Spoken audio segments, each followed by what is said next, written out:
On October 15th, 1997, a Royal Air Force fighter pilot named Andy Green sat inside a 10-ton car with two jet engines bolted to its sides, parked on a dried-out lake bed in Nevada.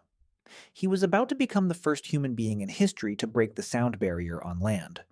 No parachute deploying a half-second late could save him. No steering correction would happen fast enough for his own brain to register it.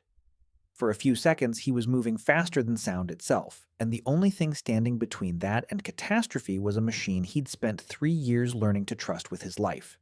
He hit 763 miles an hour. He broke the sound barrier twice in the same morning, on two separate runs across the same stretch of desert. And when people asked him afterward why he did it, he didn't talk about physics or engineering or the record books. He talked about how it felt. That's the strange part of this whole story. Nobody needed Andy Green to go 763 miles an hour that morning. There was no meal waiting at the end of that run, no predator to escape, no tribe whose survival depended on it. And yet humans have spent the last 2 centuries building faster and faster machines for no practical reason at all, other than the fact that going fast feels like something. So here's the actual question underneath all of it. Why does speed feel like that? Why does an act with zero survival value light up the human brain like it just discovered food? The textbook answer starts with chemistry. When you accelerate hard, or drop, or corner at speed, your brain floods with dopamine and norepinephrine, the same chemical pair tied to reward-seeking and heightened alertness. Psychologist Marvin Zuckerman spent decades studying this under the label sensation-seeking. And one detail from his research matters more than people usually give it credit for. It isn't danger people are actually chasing, as it's novelty. High sensation seekers show a bigger dopamine response specifically to new, intense stimulation. Risk is just the toll you pay to get there, not the point of the trip. Zuckerman also linked the trait to genetics, particularly a dopamine receptor gene, which would mean some people are, quite literally, wired to need more of it than others.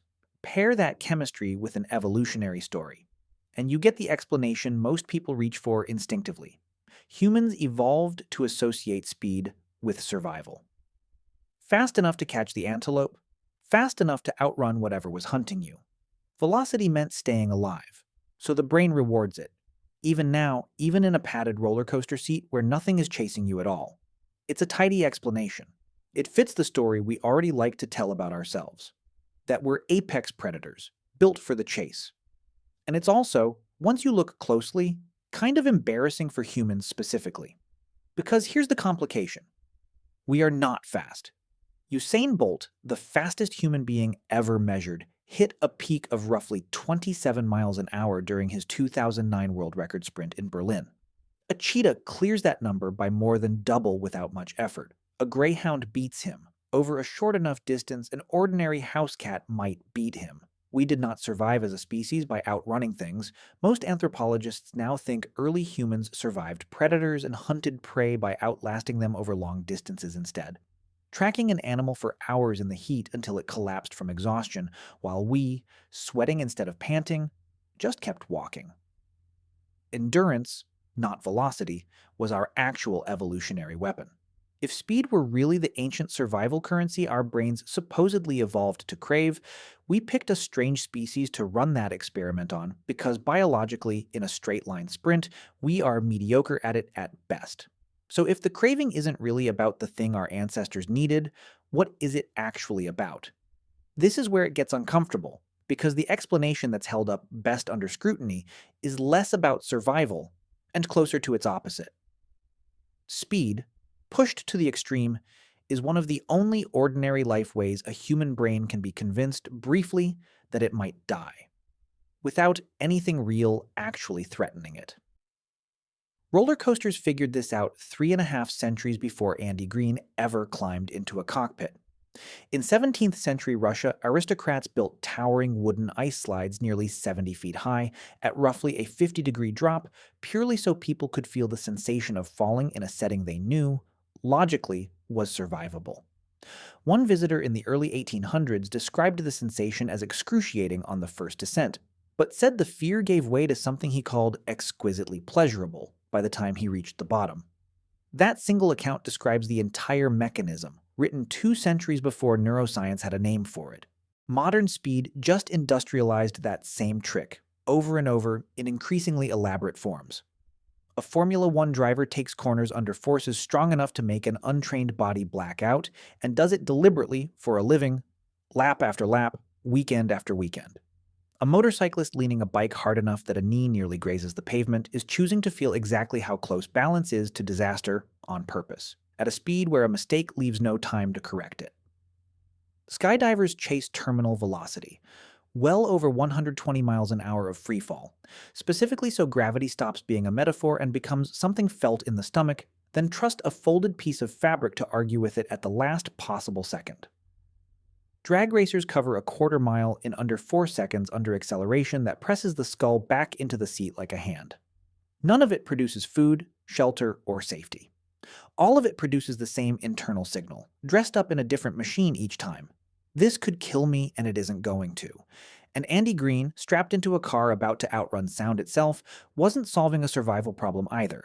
He was manufacturing, on command, the exact sensation his ancestors would have felt fleeing for their lives, with none of the actual danger his body still fully believed was real. It's worth noting that humans didn't always crave this. When steam trains first appeared in the early 1800s, they didn't trigger excitement. They triggered genuine medical panic. Some physicians of the era seriously warned that the human body simply wasn't built to survive speeds much faster than a galloping horse, and worried that the vibration alone could damage the nervous system or cause lasting mental breakdown. Within a couple of generations, those same speeds felt unremarkable, and the fear had flipped almost entirely into appetite. That flip matters. It suggests the craving for speed isn't some ancient, fixed setting we were born with. It's closer to a threshold that gets pushed outward every time we survive crossing the last one. Here's the uncomfortable part, though. If speed's real function isn't survival but a controlled brush with mortality, that reframes almost every fast thing humans have ever built. The land speed record isn't really a car problem. It's an appointment with your own death. Deliberately scheduled, deliberately survived. Every roller coaster is a rehearsal. Every red line on a speedometer is a line we drew specifically so we could feel the thrill of almost crossing it. And that raises the harder question, the one that's genuinely uncomfortable to sit with. What does it say about a species that doesn't just accept mortality, but recreationally pokes at it, on purpose, for fun, and calls it a Tuesday afternoon? Most animals spend their entire existence avoiding the sensation of near death by instinct alone, with no choice in the matter. We're the species that built entire industries around manufacturing that exact sensation deliberately, packaged it, priced it, and sold tickets to it, and then stood in line to buy one. Maybe that isn't something broken in us. Maybe it's closer to the opposite. Maybe the fact that we're the one species that understands death clearly enough to be genuinely terrified of it is exactly why we're also the one species that occasionally chooses to flirt with it on purpose. In a car, on a track, in a padded seat 200 feet in the air, just to prove to ourselves, for 4 minutes at a time, that we came back. Andy Green climbed out of that car in the Nevada desert, and by most accounts, one of the first things he did was laugh. Not from relief exactly, from something closer to disbelief that he'd just done, deliberately, the one thing every instinct in his body had spent 3 years insisting would kill him. He'd trained for it, planned for it, run the numbers 1,000 times, and none of that seemed to matter in the moment his body actually caught up with what his brain had already agreed to. Maybe that's the whole answer, in the end. Not that humans are built for speed, we clearly aren't. It's that we might be the one species alive that can stare its own mortality directly in the face, on command, survive it, and then go looking for the next line to cross. If you want more of the science hiding in plain sight, subscribe to Beyond Human. Every video is built from the same question.